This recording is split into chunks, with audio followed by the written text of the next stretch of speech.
Welcome to the Connection Valley Family Ministries podcast. My name is Brooke Marston, and I'm here with Charles Giddens, our CV Kids pastor, and Becca Reese, our CV Littles director. And today we're going to continue processing some of the content from the book, Habits of the Household by Justin Whitmel Earley. And I'm especially excited today because we are joined by my husband, Brian Hello. Marston. We share the same last name because we're going to be talking about marriage today. And as I mentioned in our very first podcast, Brian and I have been married for 25 years, and we are parents to 4 basically grown but not fully launched children.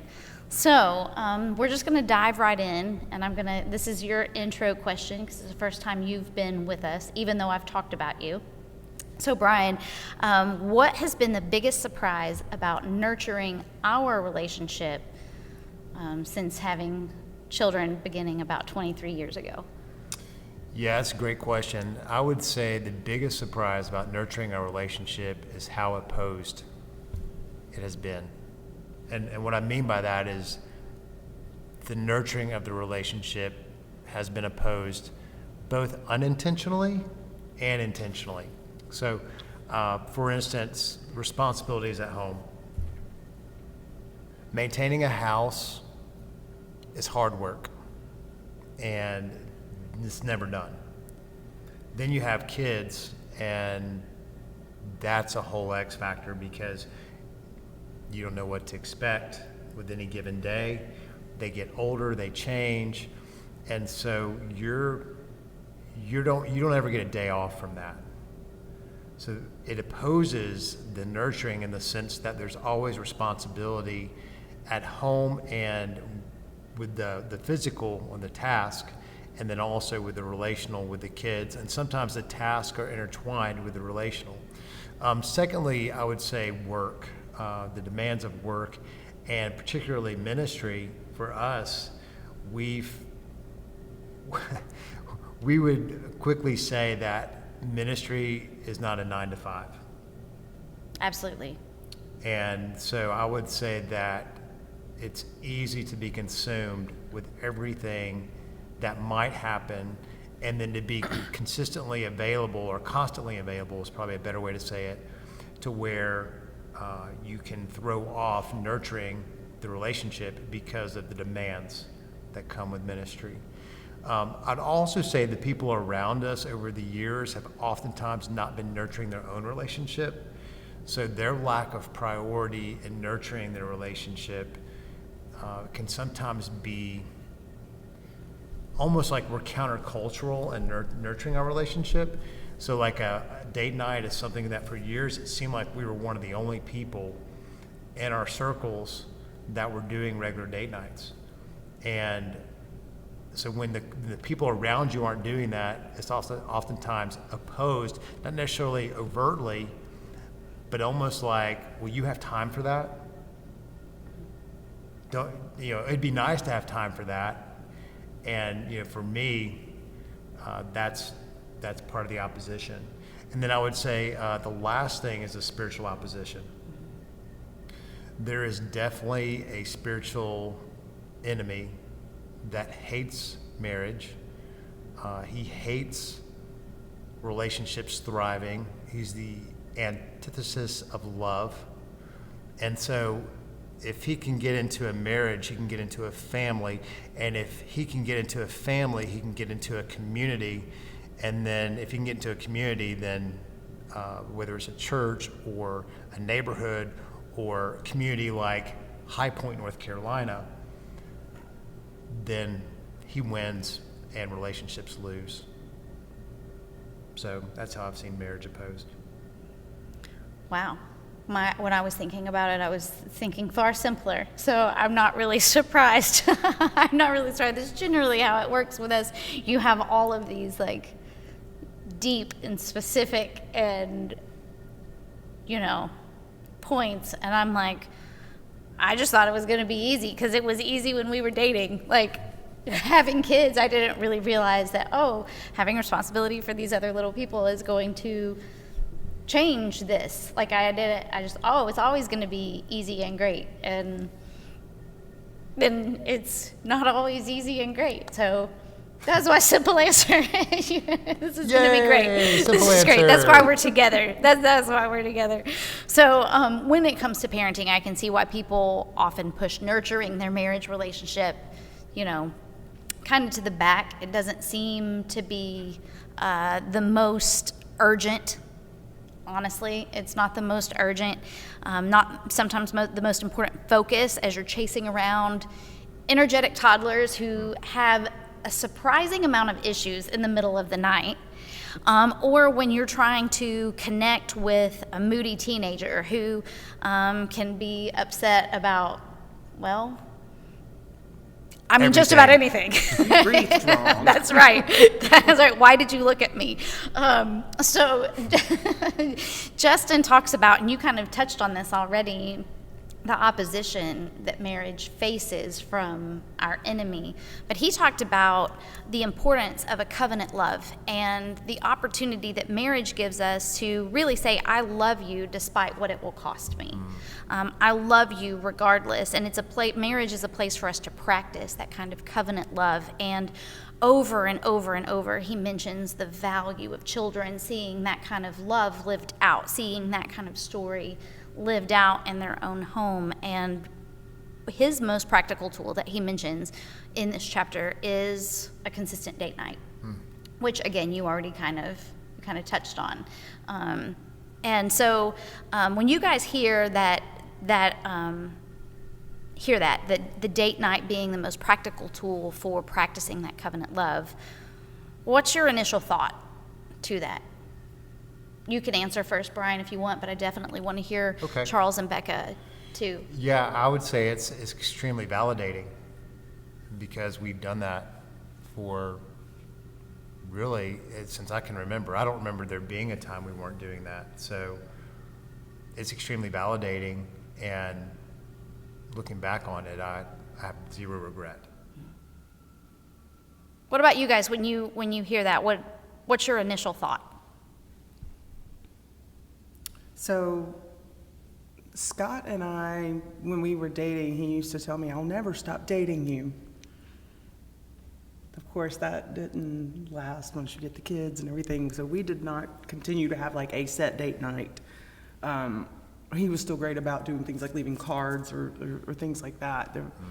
But as far as like setting time aside to just be the two of us, we were not great at that. We were better at setting time aside as a family.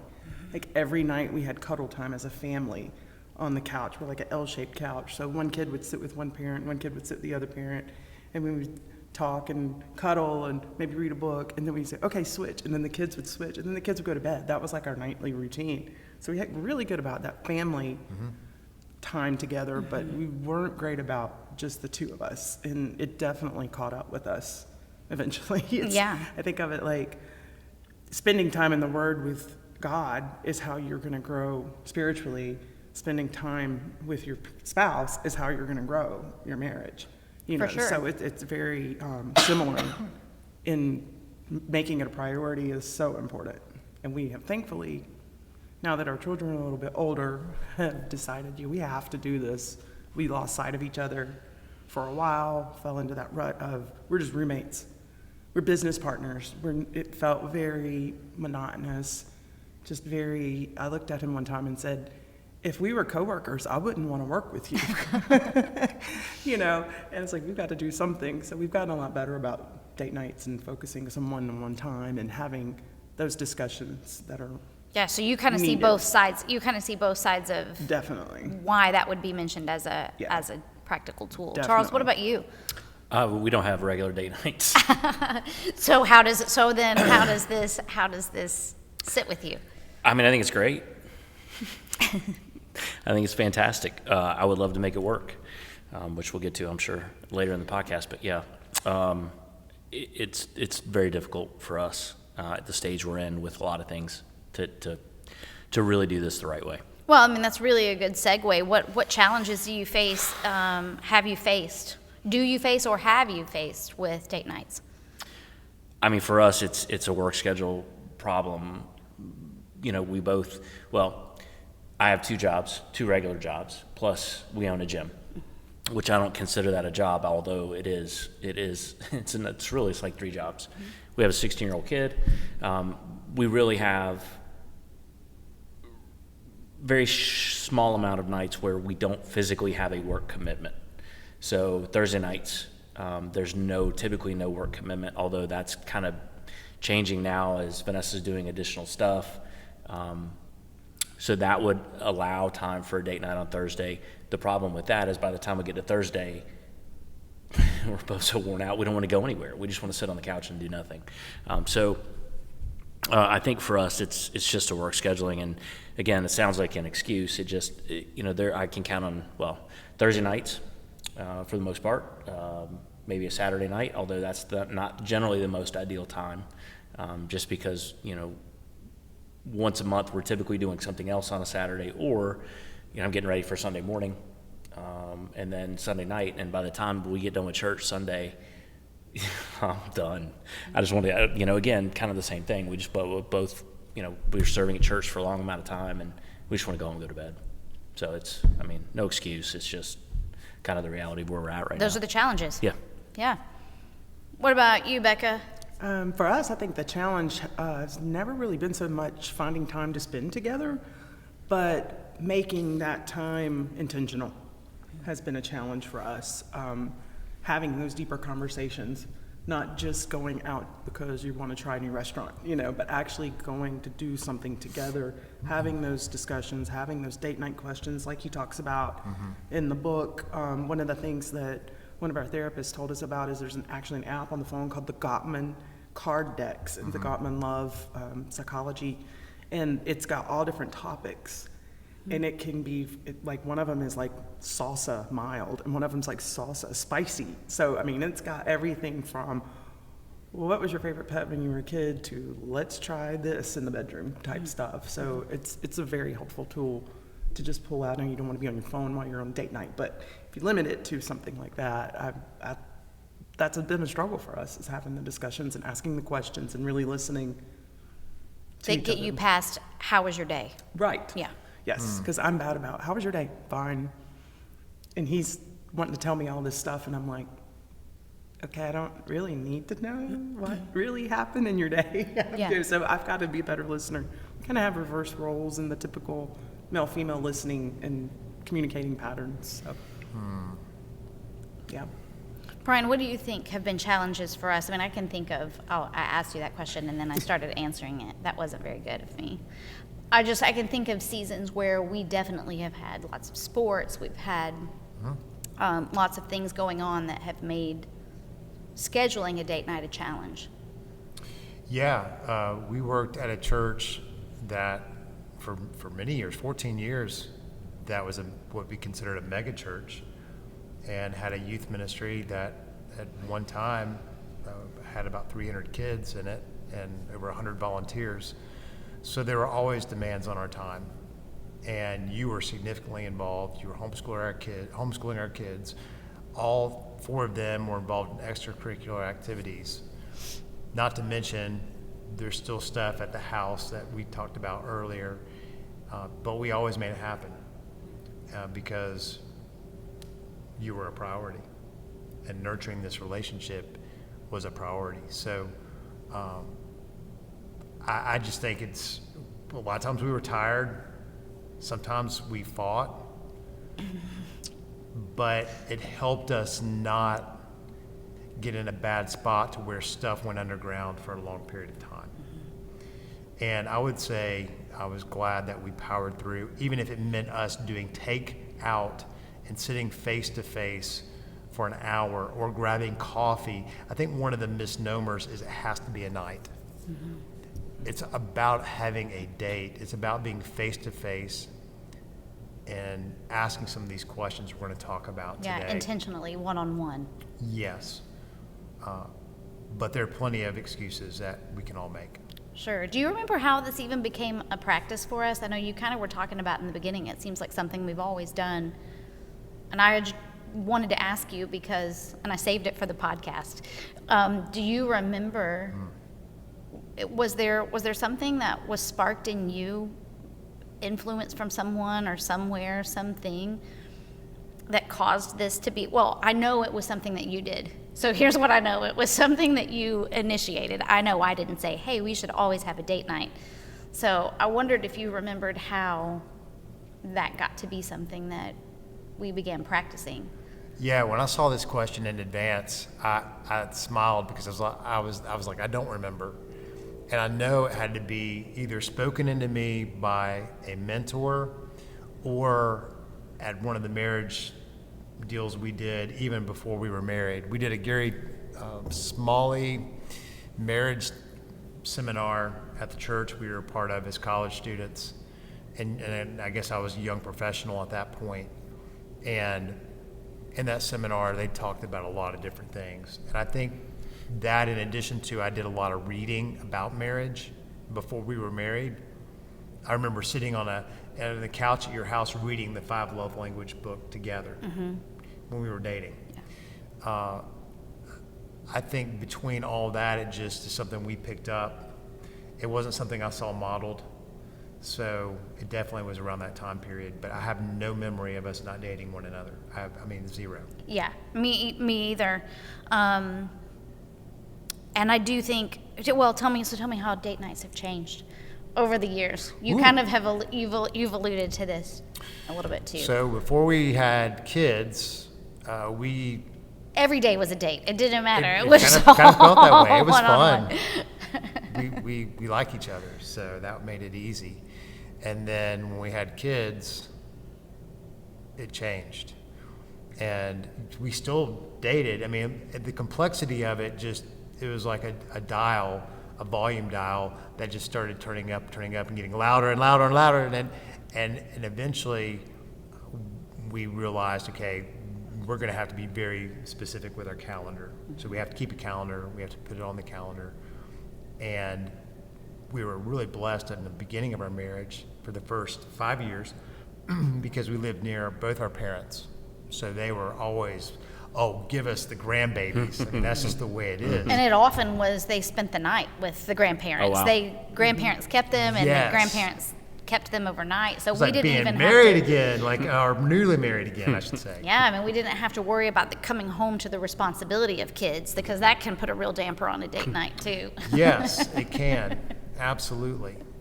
So I would say when we moved to North Carolina, that changed because we had to invest in babysitters, which took us a while because we didn't know anybody. And so that's where the at-home date started. And oftentimes we would get takeout from Bonefish, which is a little... That became the spot. Became a spot. And then we might drink a glass of wine together and enjoy that. And it was just like, I loved it. Sometimes the kids would get out of bed and we have to threaten their lives. I'm just kidding. We didn't threaten their lives. But it's like, go to bed. Well, they knew it was date night. Yes. And I mean, the whole routine was I got to go pick up the food, and Brian took responsibility for getting all the kids in bed. Right. So I got to leave. He took care of all that. I came home, everybody was in bed. And most of the time they stayed, but sometimes there'd be like a little knock at the door, Yeah, and what we realized after time passed is that Micah, a lot of times, would tell Matt, go see what Mom and Dad are doing. And Matt would come to the door and he'd just be standing there. Just looking. And I'd be like, what? Nothing. They just make this derpy face. So that was kind of that evolution. And then once Micah hit, I would say probably 5th grade, we started leaving them with Micah. And small periods of time at first, and then as he got older and showed responsibility, it became bigger and bigger and bigger to where we were back to, I mean, by the time he was in 6th grade, we were full on, able to go out on dates. See you on Monday. No, just kidding. And then we talked about some of the challenges once they were all really involved in extracurriculars and with the church we were a part of and just some of the demands there. But now they're all adults, but a lot of times when we come home, they're excited we're home because they have something they want to tell us, and we have a great relationship with them.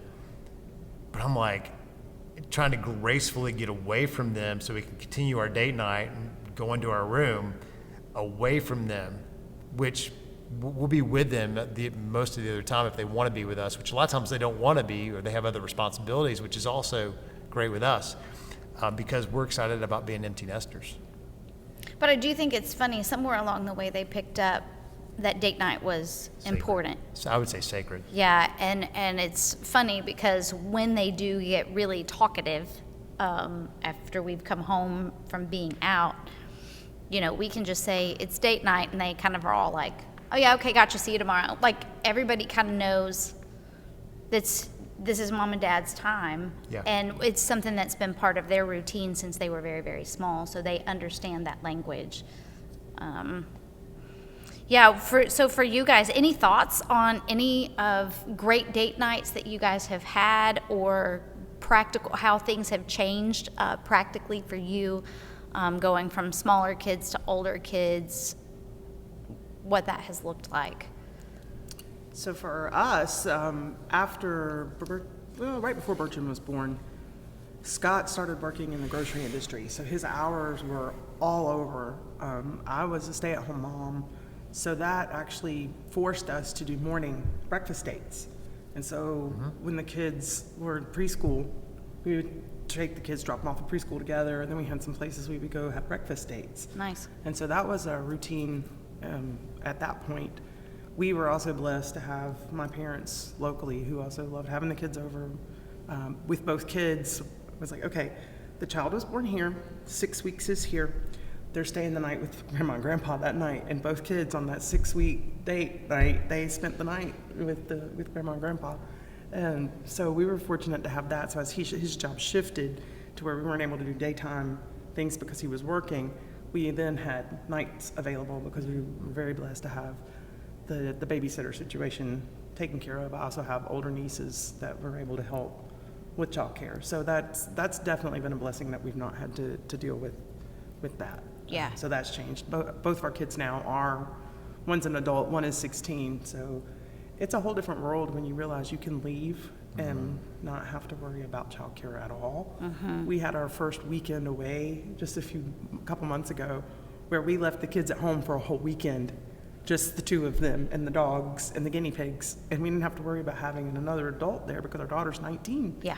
And so it was nice to say, oh, we can do like quick night getaways now if we wanted to go. His mom's got a mountain house, it's 3 hours away. If we want to go spend 2 nights there, we could leave the kids now. Yeah. So that's definitely a way that it has changed. So Yeah, for sure. It's good. What do you think has been the biggest reward, Brian, for this practice for us? Yeah, I would say we've stayed close, and our love we have a mature love. So if there's something between us, it gets resolved usually very quickly. And I think that's been years of being in close proximity with each other. And it's one of the greatest benefits of the date night. Yeah, I totally agree with you. And you kind of mentioned this before. Sometimes we have fought. And I think he talks about that too, that sometimes the date nights, there are as many bad date nights as there are good ones. And I'm really grateful that we have powered through some actually pretty terrible date nights and continued to go through with them, because to your point, it has kept us close. It has forced us to talk about things. I mean, there's nothing like being in a restaurant, being mad at each other and having people looking at you because they have to serve you. Because people know you, and they know that tears are going to be close to the surface if that's the case. And I'm just like, oh gosh. And I don't want people to see me with this crying lady. Like they're going to think, what did he do? But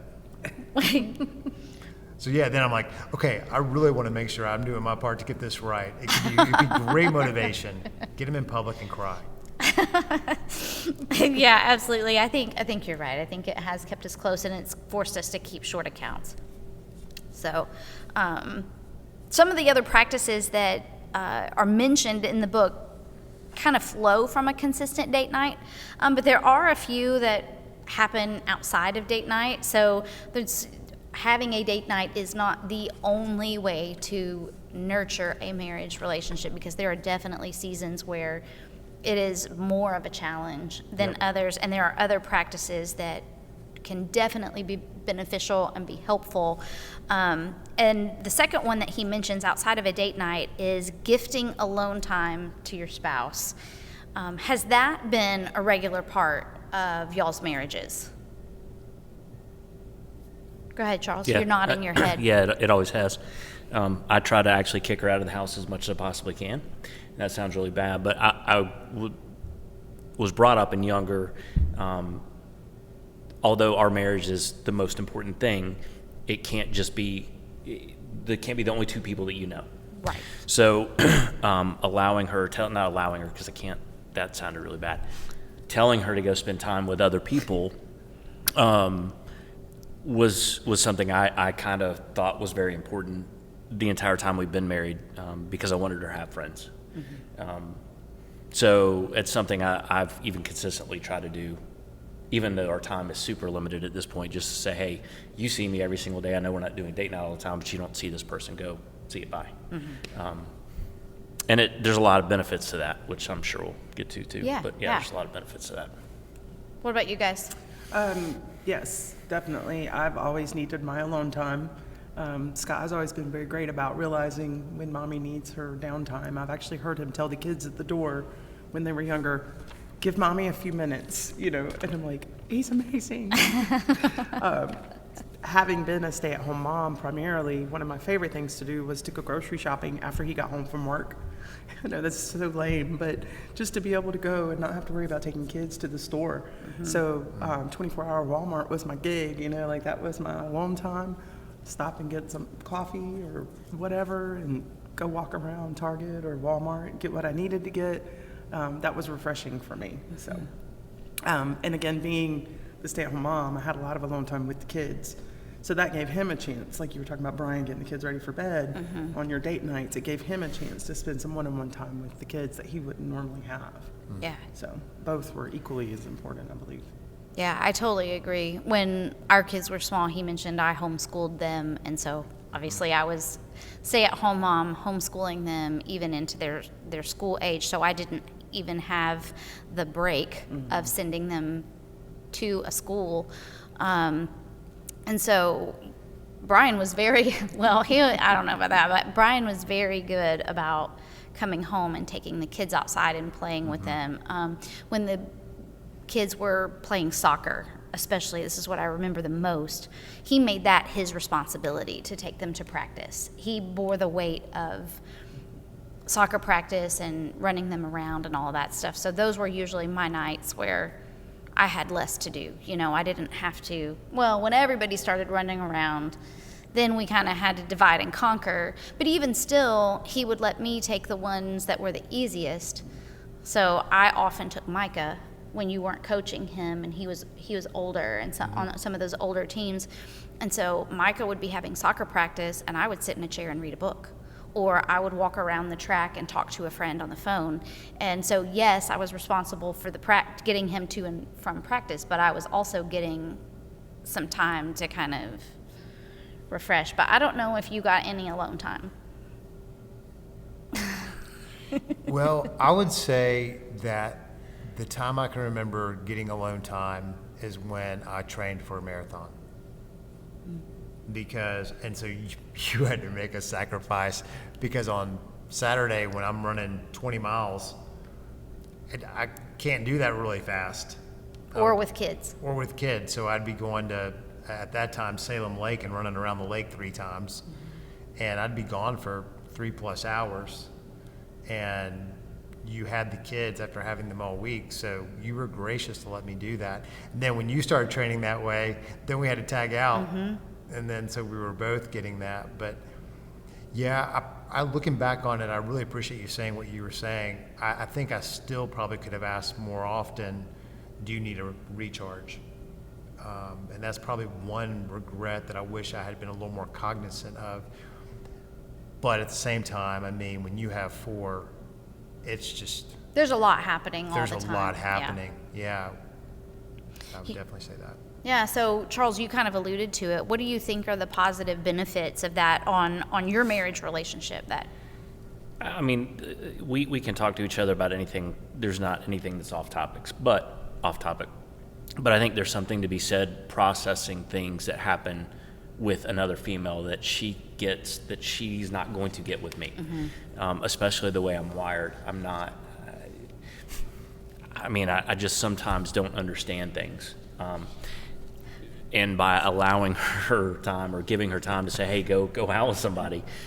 And I don't know what she talks about when she's not around me. I really don't have any idea, but I'm sure there are things that she talks about that she doesn't talk to me specifically about, but I think it does a lot of things. It gives her a sense of belonging and community, but I think it also strengthens our marriage, because if you're surrounding yourself with people that are doing the right things when it comes to walking with God, when it comes to marriage, when they're around, like when Vanessa's around other people that are like that, I don't worry about what they're going to say about me.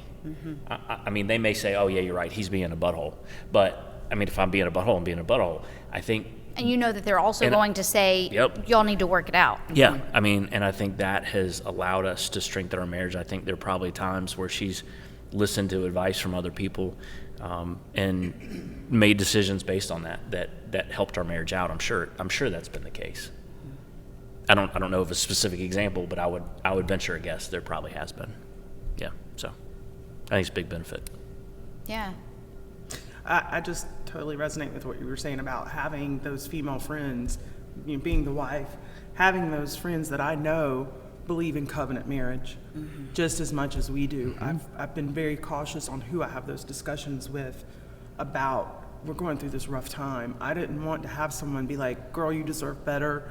Girl, go kick him to the curb. Yeah, kick him to the curb, make him pay you monthly, and you go live your life and you do you, boo. I didn't want that, because I think it's so easy to get into that culture of you deserve to be happy, rather than you deserve to have a covenant marriage that mimics God. Yeah, and the fact of the matter is, a covenant marriage is very sanctifying, which Right. means that there is a lot of work that has to be done. Yes, very much so. So having those core friends that I could spend time with, to get that support and have them say, yeah, it's tough right now, but could you imagine doing life without him? It's just so important to have those people in your life, because I think so many marriages have ended because of words being spoken into men and women, but women, we tend to be a little chattier with each other. I think a lot of times women get into that conversation of, and now there are situations, abuse, things like that. Sure. That's completely different. But, I didn't want someone to say, oh, he leaves his clothes on the floor and he doesn't put them in the hamper. Girl, you deserve better. Stupid things like that. So having that one-on-one time with friends, and for him too, to be surrounded with men who encourage him as a spouse and as a man to, you've walked the path of doing the date night and making it important. You mentioned it may have been a mentor that told you, Sure. I'm sure you have told this to people, and they now, do that as an act for their marriage because they've seen it produce fruit for you guys. Absolutely. So, Yeah. I do think that time, sometimes when you do spend a lot of time together, you have some time apart, sometimes it's like, oh, I'm so glad to go home and be with my person again, because those guys are great and they've spoken really good, encouraging words, but now I get to just go home and, be with my person. So a funny story that just popped in my head. When we came back from our honeymoon, the first day he had to go back to work, I cried. I was like, I'm going to miss you so much. Like, and here we are 22 years later, and I'm like, oh, you're not gone yet? But yes, there are times where it's like, I just need my person. Yeah. Definitely. For sure. And sometimes spending time with other people is a great reminder of how good you really do have it. So one of the other things that he mentions is showing affection, being in the habit of showing affection. Have you guys seen how actions in this area have influenced your kids? And I ask that this way because we all have older kids. So have you seen how the affection that you show with your spouse in the context of your covenant love relationship, how that has influenced your kids? Go ahead, you're nodding, really. Yeah, definitely. I think the first go-to is to think in terms of physical expressions. And while I think that certainly has been important, the thing that really stands out to me is the affection, the expression of affection by saying, I'm going to work through the conflict that we have in a healthy way.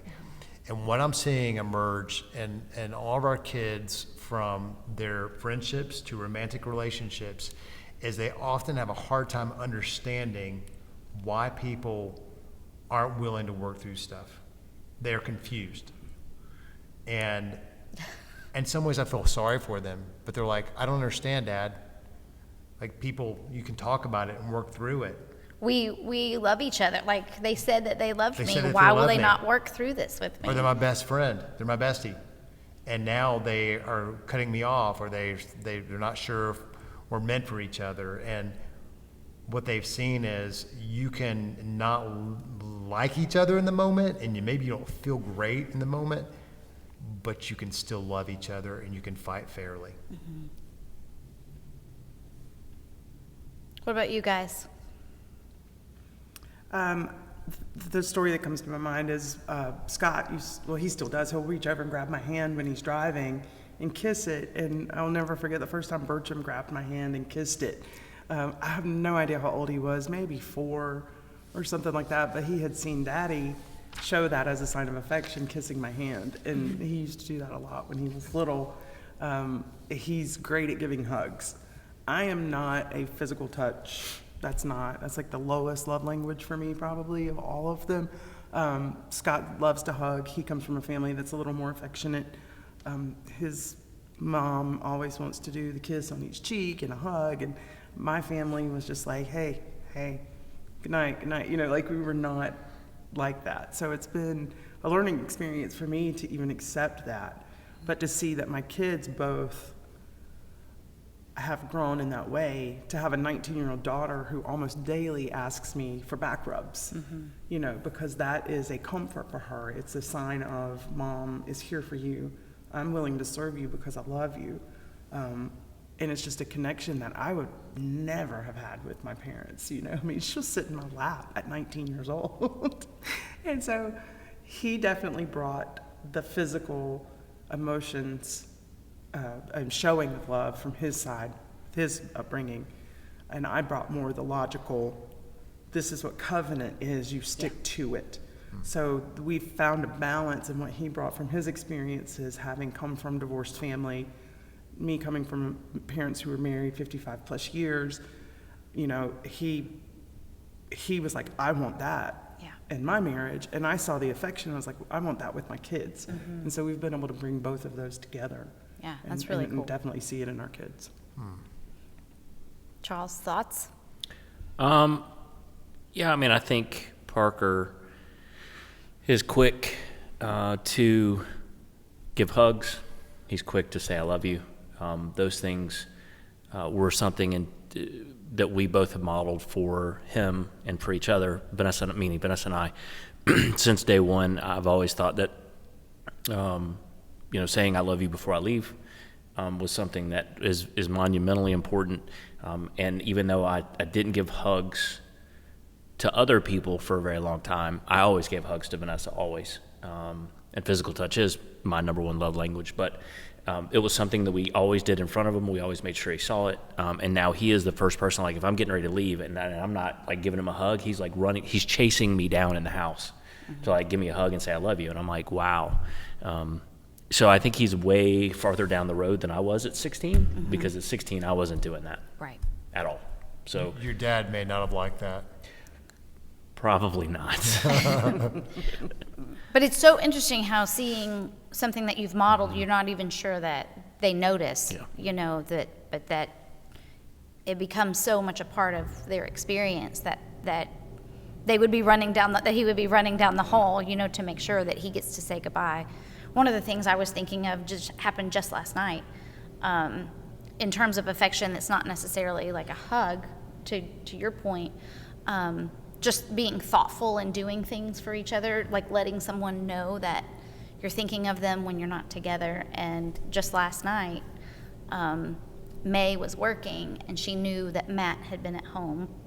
And before she came home from work, she was like, I'm getting takeout from Texas Roadhouse. What do you want?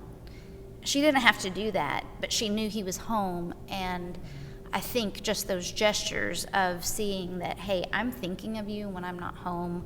Yep. When we're not together, I know that you're there. I mean, I saw her do what has been modeled, you know, not just from us. I think our parents have done a good job of that as well. So, but Yep. I thought it was pretty cool when you're grown kids. She didn't text me and ask me what I wanted, you know, but she was looking out for her brother. She knew I was going to bed. That was it. I'm sure she would have done that if I was it, but no, she probably wouldn't have. But that's okay. I thought it was pretty sweet that she was able to think of him and show that kind of affection and expression to him. We could go on and on, I'm sure, about a lot of those things. And these last two that we're going to talk about definitely could be incorporated in a date night, but they also wouldn't necessarily have to be. I mean, this could be an evening conversation, not under the pretense of a, you know, we're going to go someplace. And to your point, a date night doesn't have to be a night, and it doesn't have to involve spending money. It could be a walk, whatever. So it could be a walk around the neighborhood conversation type thing. But these are things that could be built into your rhythm, and a date night might be a good place to start. If you already have a date night, hey, let's incorporate these types of questions into the date night. Becca, you kind of mentioned having intentional conversations on date night, not just going out. So this is kind of a good starting place. One was parenting check-ins, opportunities to discuss how the kids are doing, how are we doing, what do we wish was better, what do we feel guilty about. Brian, have you experienced these kinds of conversations in our relationship, especially when we're not in the middle of a disagreement about it? How have you found these kinds of conversations to be helpful? Yeah, I think I found them to be helpful in the sense that, well, first of all, talking about our kids is very easy. That's the easiest of the three questions because it's not about us. And we have different interactions. So I want to know what your interactions were like, and you want to know what my interactions were like. And then we are doing this together. So like even with them all temporarily coming back into our household, which is going to happen next week. Yay! Yeah, we'll have to do a revisit this, how it looks when all of your grown children are living back in your house, how that affects everything. It's like a boomerang. But we even have had to talk about what is that going to look like and what are our expectations, and putting them on paper and having an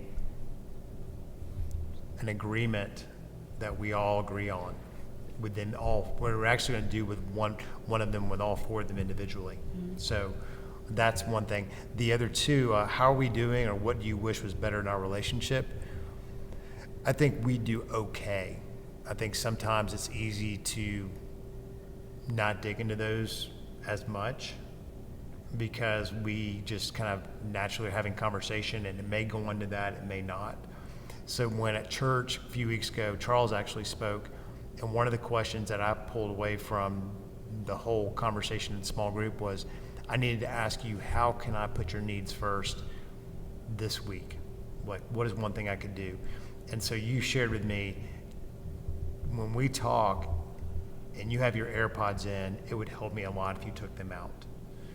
Because a lot of times, I guess it's just being older, I have them in and I'm not listening to anything, and I forget to take them out. And she's talking to me and she goes, oh, I'm sorry. And I'm not even listening to anything. And I'm like, So now, as soon as we start a conversation, I'm taking them out because I want to make sure you know that it's important to me that you know that you have my attention and what you have to say is important. But I would love us to actually talk about those two questions a little bit more. Well, and I think I meant that specifically as it relates to parenting, keeping us on the same page in terms of parenting. I may have skipped ahead. Yeah, that's okay. I grouped it probably under all three questions you had mentioned in the pre-notes, the pre-podcast notes. Yeah, but that's okay. That's okay. What about for you guys, parenting check-ins? Have you, how are we doing as parents? What do we wish was better? How are the kids? How are our interactions with the kids? What are parenting how have you incorporated parenting check-ins in your relationships?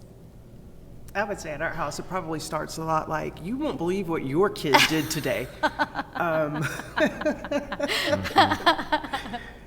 Yeah, we've not incorporated it intentionally.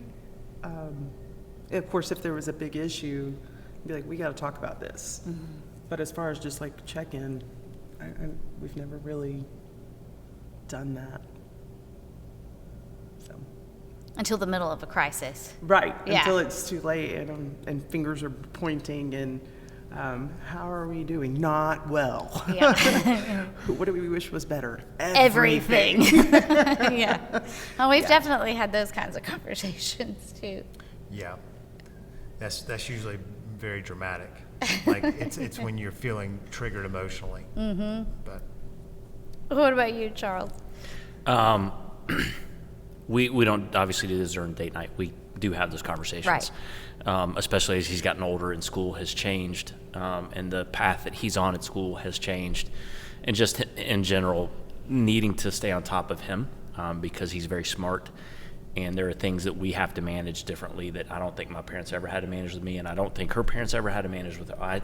That's not fair. She probably had more of that, but there are things that if left to his own devices, he's smart enough to figure some things out that. Like we found out this year that he decided to change what he was going to take at school without any discussion and any conversation. And there's a lot of that we have to potentially stay on top of. So as he's gotten older, really since he's been in high school these last 2 years, we spent a lot more time talking about that. Mm-hmm. Yeah. And we don't get it right, but that we still do it. Well, I mean, just when you think you have it down, then they learn a new trick. Yeah. So, and technology's added a whole nother level to the smartness of children these days. Mm-hmm. And the not smartness. Mm-hmm. That true. is also true. Yeah. I think one of the good things about having these kind of conversations when you're not in the heat of the moment is it does reduce the finger pointing. Mm-hmm. And I would say some of our bad date nights have probably been as a result of having conversations that turned toward finger pointing, and some of it around kids. Those kinds of conversations. So having these kind of conversations, I think, are definitely helpful, especially before the fact. And I have to say, I think you were very wise to put together these living agreements ahead of time. I think, obviously, we've been doing this long enough. I know that there will be hiccups. This is not going to be smooth sailing, but I do think that having these conversations up front definitely paved the way for it to be better than it could have been otherwise. I think it's important to distinguish between kids coming back as adult guests and kids being adult members of your household. Mm-hmm. Our expectations are different. Mm-hmm. And our whole goal is to help them launch because they want that and we want that. But with all four of them, they're at different points. So we can't give them a blanket approach. 23 is different than 18. And so that's kind of where we are. But I've written up 4 preliminary. But having these kind of conversations all along the way kind of serve to help things not go underground, because in your marriage relationship, disagreements about how to handle parenting situations are ripe soil or ripe ground for resentment and conflict that come up later down the road. So consistently having some kind of way of checking in, like, are we on the same page? And also kids are really good at getting you on different pages and telling one person one thing and another person another thing. And so those kinds of check-ins are definitely helpful in keeping you, unified and as one. And then lastly, he mentions dreaming together.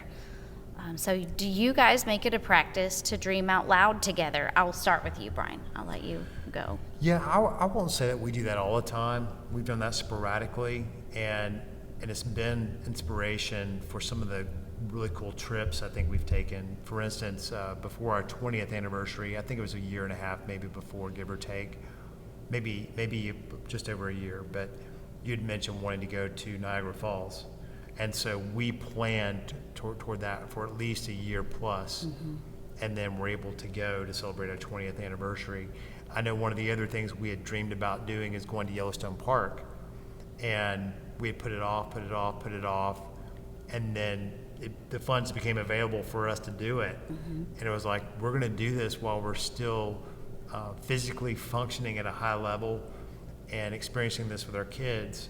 One of the big catalysts for that was when Diane Houston's oldest son, Ben, passed away. And when we met with her to talk about her memories of her 24-year-old son, she went back and was talking about their trips and having that time away to where they had time together. And I think for so many people, they just wait for the trip and they miss the life. And I'm not saying she did that, but what I am saying is I want to make sure we are doing both. That we're taking the time to get away from the normal, to be able to experience something different, and to then nurture the day-to-day. So dreaming together is important because some of the best things we've done together have come out of that. Yeah, I agree with that. Including our church. What about you guys? Charles, you and Vanessa dream out loud together? Kind of like the same thing Brian said, sporadically. We don't do it all the time. We've had a lot of seasons where we have done a lot of that. A couple of years ago, we went through a lot of that where we both discussed some things that we really wanted to do long term,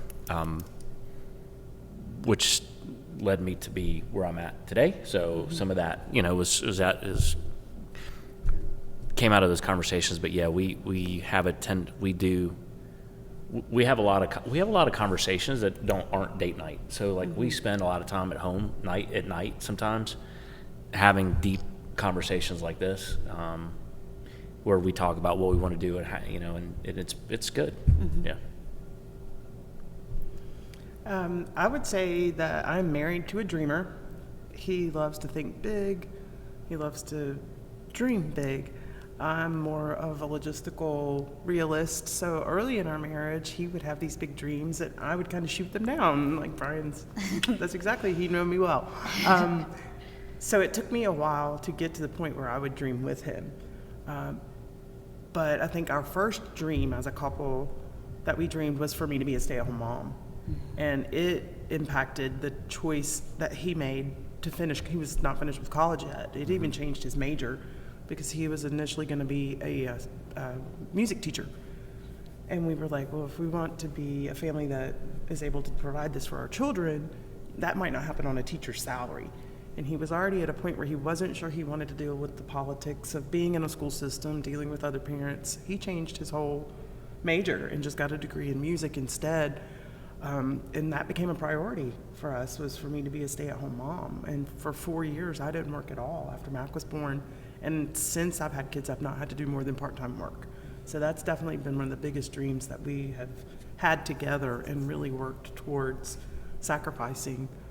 A lot of our other dreams, like you were talking about, travel has been a big dream for us.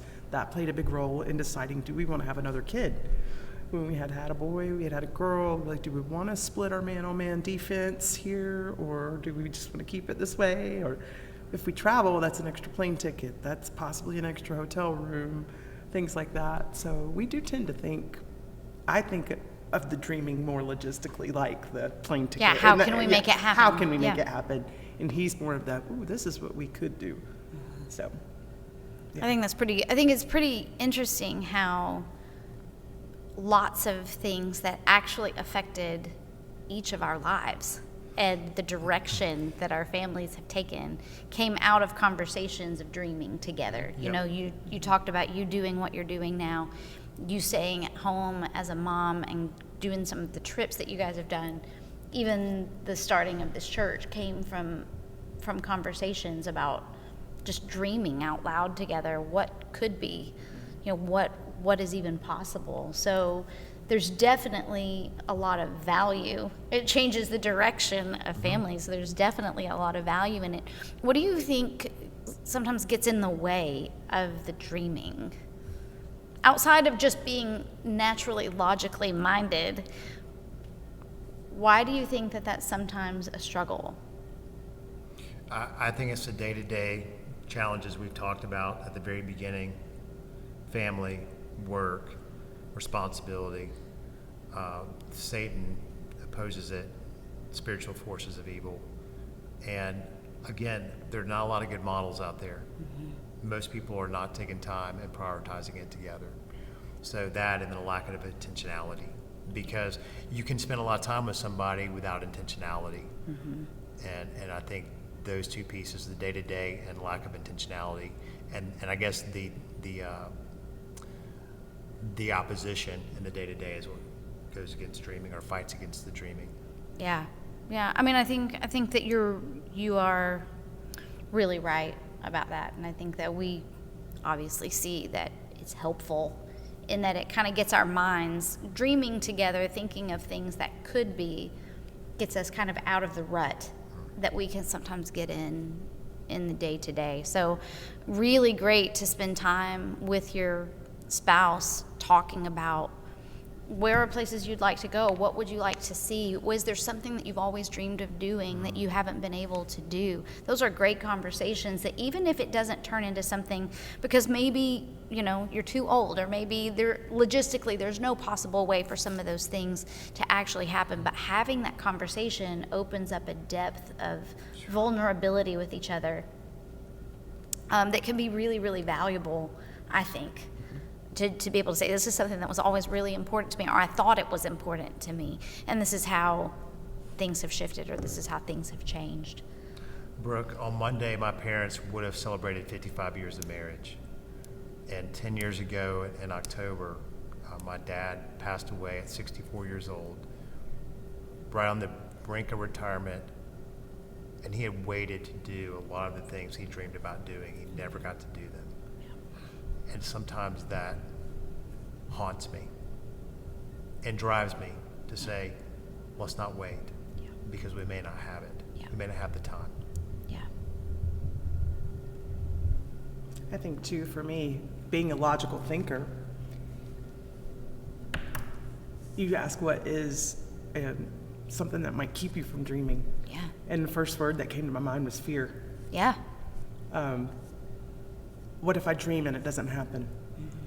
That, I think that is something that is easy for me to think about.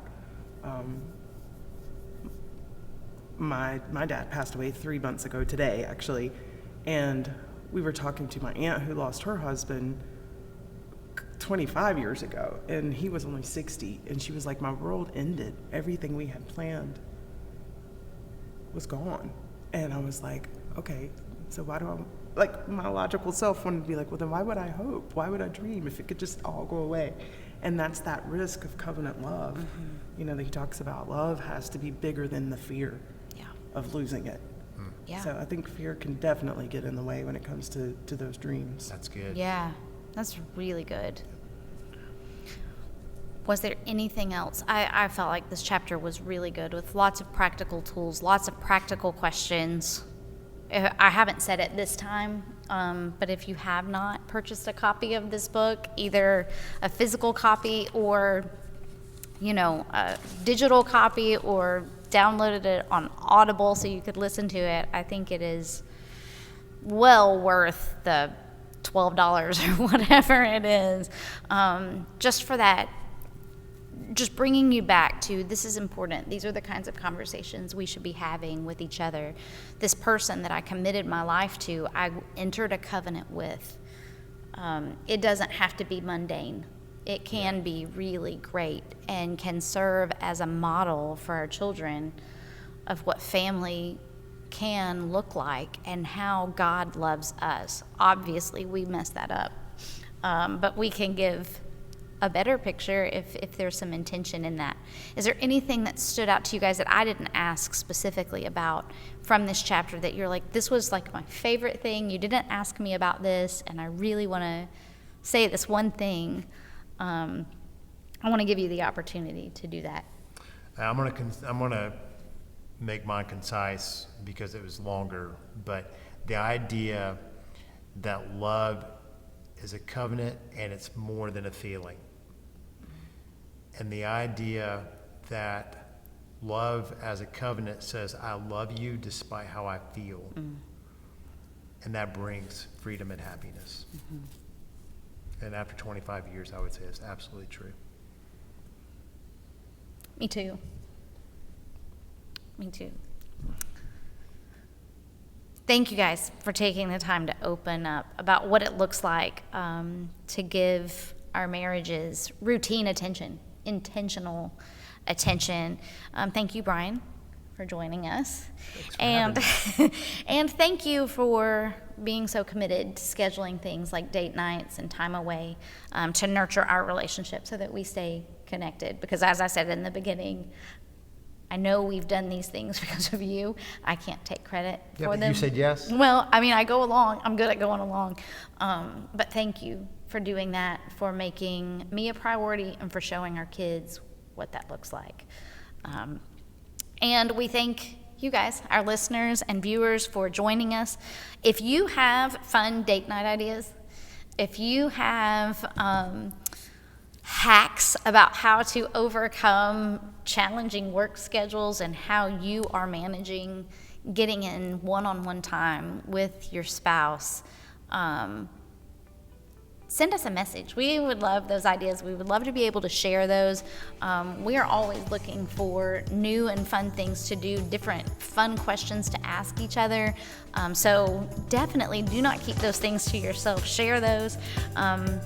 Send those ideas to us at familyministries@connectionvalleychurch.com. Because like I said, we would love to share those. Those are too good to keep to yourself. And we hope that you will join us next time as we unpack more valuable information from habits of the household. And until next time,